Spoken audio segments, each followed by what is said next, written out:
नमस्कार दोस्तों, मैं अंकुर उपाध्याय स्वागत करता हूं आप सभी का एक बार फिर से अपनी नई वीडियो में। दोस्तों यहां पे आप सभी के साथ बात करने वाला हूं देश की सबसे बड़ी रिटेल कंपनी के बारे में, जो कि है डी मार्ट यानी एवेन्यू सुपर मार्ट के नाम से भी जिसे आप जानते हो। दोस्तों कल इस कंपनी के नतीजे आ चुके हैं। नॉर्मली ये कंपनी सैटरडे को ही रिजल्ट्स पोस्ट करती है। कंपनी ने रिजल्ट पोस्ट कर दिए हैं सैटरडे को। कैसे रहे हैं नंबर्स मैं आप सभी के साथ डिस्कस करना चाहूंगा एक एक करके डिटेल्स। सबसे पहले मैं आपको बताना चाहूंगा एवेन्यू सुपरमार्ट जो है वो बड़े लंबे समय से एक अंडर परफॉर्मेंस दिखा रहा है। बड़े लंबे समय से इस स्टॉक में गिरावट देखने को मिल रही है आप सभी को। 3800 रुपीज का भाव है इस कंपनी का अभी के सेशन में। 90 के पीई पे ट्रेड कर रही है ये कंपनी। एक समय पे ये कंपनी 200, 250, 300 के पीई तक भी ट्रेड करी है। 2.5 लाख करोड़ का मार्केट कैप है इस कंपनी का। अगर आप नोटिस करें तो इस कंपनी की अर्निंग्स में उतनी कभी दिक्कत नहीं दिखी जितनी इसके प्राइस में दिख गई है। फॉर एग्जांपल ऊपर 6000 रुपए का हाई है इस कंपनी का करीब, और अभी 3800 पे ट्रेड कर रहा है, जिसमें इस कंपनी के अगर आप अर्निंग्स देखोगे तो अर्निंग्स में कमी नहीं आई है। जो शेयर का प्राइस घटा है उसके पीछे मेन रीजन है इसके वैल्यूएशंस, क्योंकि जैसा कि मैंने कहा एक समय पे कंपनी ऑलमोस्ट 300 के पीई पे ट्रेड करती थी, तो वो वैल्यूएशंस एडजस्ट हो गए हैं, आप ये कह सकते हो। मैं डिटेल्स देना चाहूंगा आप सभी को। अराउंड 2021 में अक्टूबर में इस कंपनी का पीई था 260 का, आज की डेट में 90 का पीई है। तो अगर आप नोटिस करें वैल्यूएशन डेप्रिशिएट हो गए जिसकी वजह से ये शेयर आपका टूटा है। अदरवाइज अर्निंग्स में ऐसी दिक्कत नहीं है। फॉर एग्जांपल मैं इनका रेवेन्यू देख रहा हूं, highest ever quarterly revenue company ने पोस्ट करा है। मैं अगर मुनाफे की भी बात करूं ना, वो भी हाईएस्ट एवर क्वार्टरली प्रॉफिट है।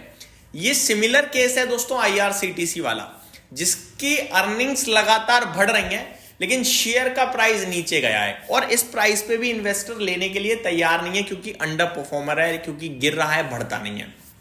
ये सब दोस्तों इसलिए क्योंकि इस कंपनी की अर्निंग्स में दिक्कत आ गई, सॉरी इस कंपनी के वैल्यूएशंस घट गए हैं। मैं आपको बताना चाहूंगा दोस्तों, जब भी कोई कंपनी 200-250 के पीई पे चली जाए आप सावधान हो जाया करिए, क्योंकि वहां टिक नहीं सकती। जब कोई कंपनी 200 के पीई पे ट्रेड कर रही है ना, तो फिर बाजार की एक्सपेक्टेशन हो जाती है 25% से ज्यादा की ग्रोथ दो आप हर क्वार्टर, और हर क्वार्टर 25% से ज्यादा की ग्रोथ देना बहुत मुश्किल होता है, स्पेशली जब आप रिटेल स्टोर के काम कर रहे हो या एफएमसीजी से रिलेटेड कुछ काम कर रहे हो। बड़े बेस पे 25% की ग्रोथ देना बहुत मुश्किल हो जाता है, वो भी हर साल। तो यही कारण है कि बाजार की एक्सपेक्टेशंस बहुत हाई हो जाती हैं, फिर उतनी ग्रोथ आती नहीं है, शेयर गिरता है। अब मैं आप सभी के साथ पहले इस कंपनी के नतीजे को डिस्कस करना चाहूंगा और उसके बाद आगे चीजें डिस्कस करूंगा। रिजल्ट्स की बात करें दोस्तों तो मुनाफे में आपको कंपनी के अच्छी खासी बढ़त देखने को मिली है। वहीं अगर रेवेन्यू की बात करें तो वहां भी आपको एक बढ़िया इंक्रीज देखने को मिला है। मैं डिटेल्स आप सभी के साथ शेयर करना चाहूंगा।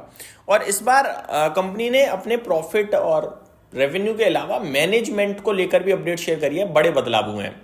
सबसे पहले Q3 में रेवेन्यू कंपनी का 18,101 करोड़ रुपए पर आ पहुंचा है। शुद्ध मुनाफा करीब 856 करोड़ पे आया है, जो कि साल दर साल अगर आप देखें तो 18.2% बढ़कर आया है, जिसमें रेवेन्यू कंपनी का 13% समथिंग बढ़ा है। मार्जिन 7.6% से बढ़कर 8.1% हो गए हैं। तिमाही में 10 नए डीमार्ट स्टोर खुले हैं, कुल संख्या 442 हो चुकी है।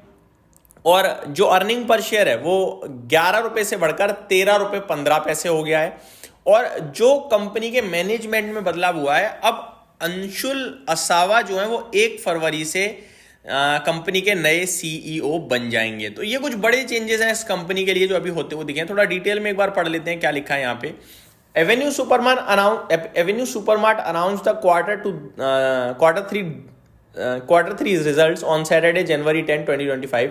The company reported 18.3% rise in consolidated net profit to 856 crore in the third quarter of 26 fiscal, compared to 725 crore in the same quarter a year ago. तो 724 करोड़ से 856 करोड़ का मुनाफा हुआ है। Meanwhile stand alone net profit 784 crore से 923 करोड़ हुआ है, करीब 17.6% का जंप है। रेवेन्यू 15,972 करोड़ के सामने 18,100 करोड़ पे आया है, 13.3% की ग्रोथ है। और टोटल एक्सपेंसेस की बात करें तो 15,001 करोड़ से बढ़कर 16,942 करोड़ आए हैं, टोटल 12.9% की बढ़त है। कंपनी का अर्निंग पर शेयर 11 रुपए 12 पैसे से बढ़कर 13 रुपए 15 पैसे हो गया है। कंपनी ने 10 नए रिटेल स्टोर ओपन करे हैं, 442 रिटेल स्टोर कंपनी के हो गए हैं। कंपनी का मुनाफा ज्यादा बढ़ा है और रेवेन्यू कम बढ़ा है, उसके दो बड़े कारण हैं। एक तो मार्जिन इंप्रूवमेंट और दूसरा डिफ्लेमेशन, यानी पहले जो प्रोडक्ट महंगा था वो भी सस्ता हुआ जीएसटी कट के बाद। तो मान लो मेरी एक चीज थी जो पहले 180 रुपए की थी, अब 150 रुपए की है, तो 30 रुपए का रेवेन्यू मेरा कम हो गया, लेकिन कंपनी ने अपना प्रॉफिट उतना ही बनाया क्योंकि मार्जिन तो कंपनी का उस प्रोडक्ट पे सेम बन रहा है।